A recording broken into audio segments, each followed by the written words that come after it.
welcome to my kitchen. My name is Bethany Collins, and I'm an avid researcher of nutrition and healthful cooking.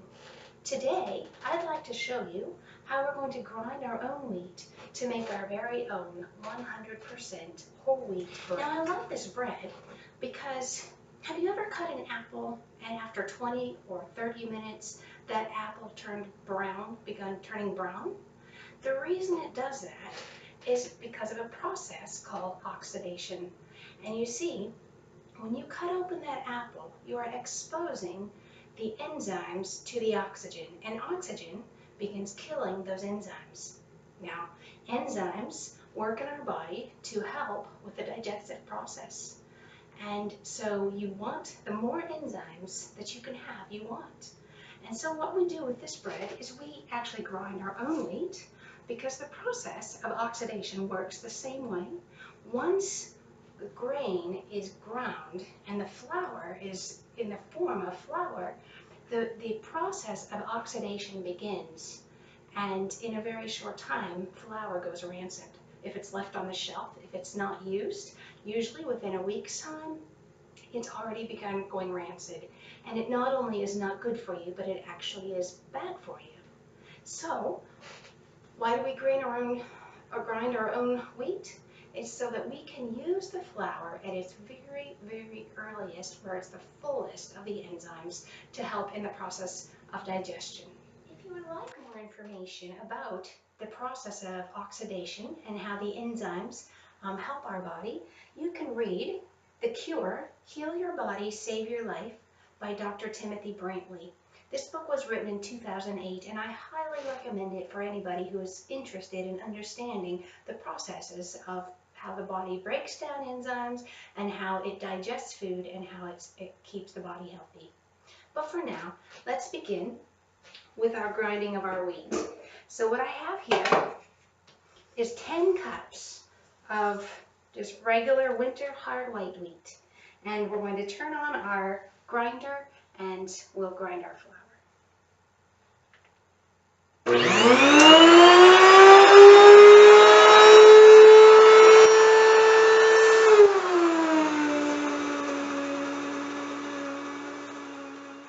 As you can see, our flour has been ground, and so we now have our wonderful semi-medium coarse, medium soft. It'll be perfect for what we're looking for in our bread.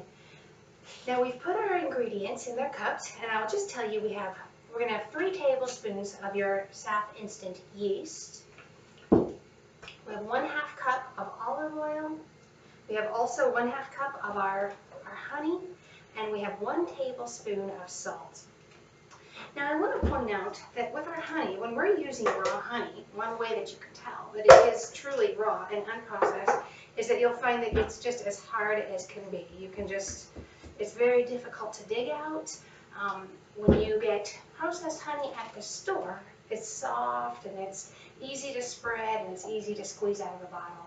But that's because it's been heated to certain temperatures and it's been pasteurized, and certain processes have been done to it to make it more desirable, but also it is less healthy. So in order to stay with as healthy as we can, we prefer not to heat up the honey, not to have it pasteurized or processed in any way. So we buy this from a local honey farmer who's here in town, who we can be sure that it truly is what they say it is, and you know that by how hard it is.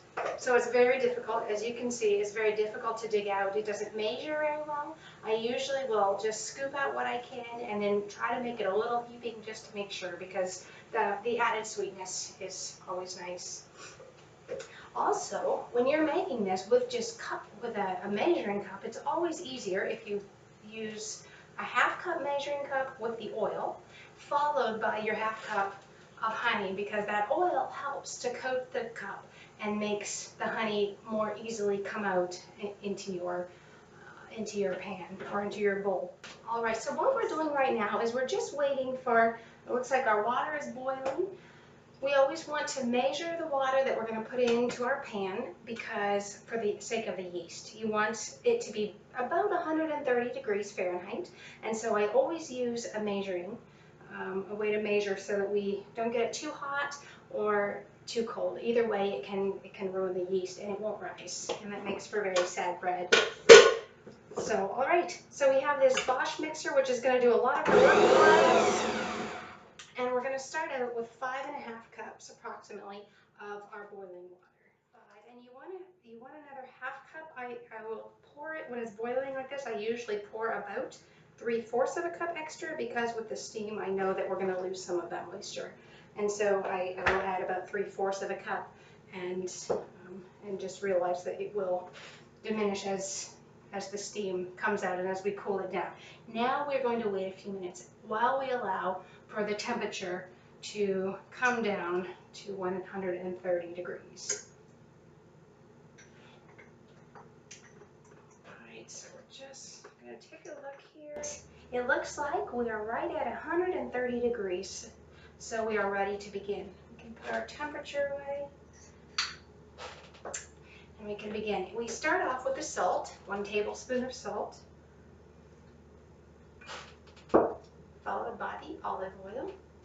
I like to use the extra virgin cold pressed. And we have 1/2 of a cup of oil. And we follow that with the honey. Now the honey will melt because it's still hot enough water that the honey will dissolve fairly quickly as we do the mixture. So, all right. All right. So we're going to stop right there. We're going to just put on our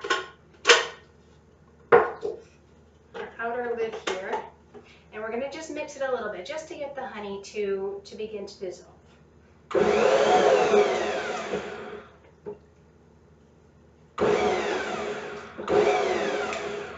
All right, and so the honey, it still has some lumps, but it does dissolve fairly quickly. Next, we're going to add 4 cups of flour, and that's loosely 4 cups because this is not an exact measurement. And we're just going to lightly mix it up just to give it a nice little mixture. Now we're going to add roughly another 4 cups. And this is what we're going to add our yeast to, and this just pads the yeast. So it's not. And we have 3 tablespoons of yeast. We're just going to lightly pour it on top of the flour. All right. So those are our ingredients. We're now going to mix. We're going to begin adding more flour until it starts drawing itself away from the sides. So this is what we're looking for our dough.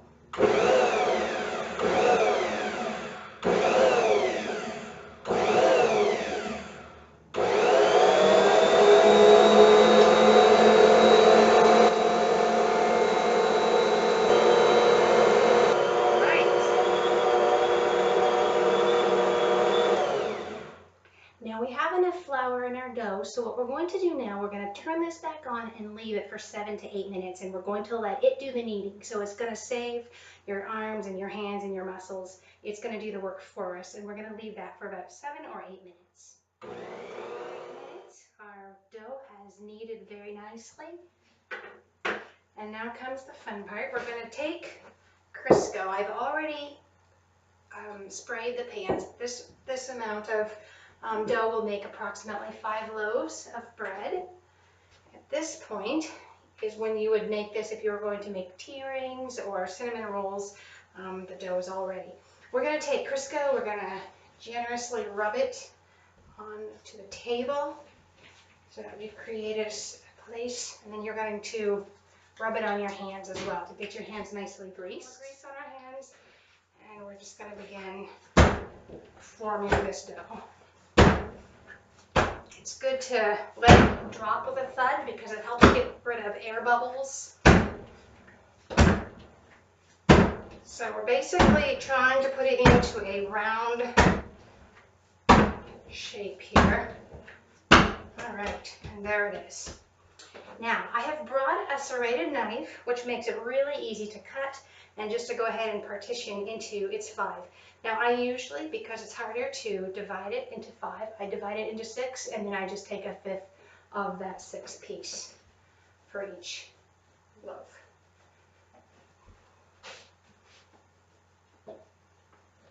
So there we have it. We have our 6 segments there. I'm going to go ahead and grease my hands again. We're going to take one segment. Okay, there's our one. And then I'm going to use this as my additional one. So I'm going to just take approximately a 1/5 of that. And we're going to form our loaves. We just tuck it under to the bottom, trying to make the top nice and even. Sometimes you might have a little air bubble come out, in which case you can just kind of, don't have to be too gentle with this stove. So there it is. We have greased pan, so we're just going to set it right into the grease pan. All right, here we are. We've moved to the oven where I usually like to leave my loaves of bread to rise. I will go ahead and turn on our oven to 350 degrees Fahrenheit. Now I like to turn the oven on at the time that I set my loaves here to rise, just for the extra warmth. I also like to have a little light on just to keep my bread in a warm place where it can rise the most efficiently. Now, as you can see, our loaves have risen beautifully, so we're going to go ahead and we're going to place them in our oven. And here we are. We have 5 beautiful loaves of bread. Now I have melted coconut oil and brushed it over the top. You can also use butter or even a cooking spray just to make it moist and shiny. It just adds to its beauty. But that concludes our bread making for today.